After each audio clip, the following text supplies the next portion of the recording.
ஆரி work பண்ண ப்ளவுஸில் back சைடில் நம்ம கழுத்து மட்டும் கட் பண்ணலை, ஆம்கோல் எல்லாம் கட் பண்ணியாச்சு. அதனோட வெளிப்பக்கமும் லைனிங்கோட வெளிப்பக்கமும் ஒன்றா இருக்கிற மாதிரி வச்சு பின் பண்ணி நெக்லைனை சுற்றி நான் வீடியோவில் காமிச்சபடி தையல் போடணும். நான் ஃபூட் மாற்றலை, சின்ன பீடுனால லிஃப்டரை லைட்டாக தூக்கி விட்டே தைச்சிட்டேன். பெரிய பீடுனா ஃபூட் மாற்றி தைக்கணும்.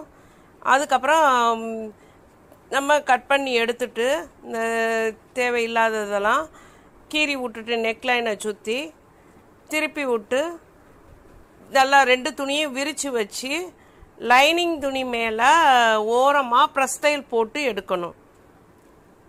ப்ரெஸ் தையல் போடும்போது பீடில் படாமல் கொஞ்சம் மெதுவாக எடுக்கணும். இது வீடியோவில் ஸ்பீடாக காமிச்சிருக்கேன், நான் மெதுவாக தான் தைச்சேன். அதுக்கப்புறம் ஷோல்டர் ஜாயின் பண்ணணும். இந்த வீடியோவில் காமிச்சபடி ஷோல்டர் அந்த பீடு அந்த ஓரத்தில் ஷோல்டரை ஒட்டி உள்ள பீடெல்லாம் எடுத்து விட்டுட்டு கைட்டை எடுத்து விட்டுட்டு அதுக்கப்புறம் ஷோல்டர் ஜாயின் பண்ணணும்.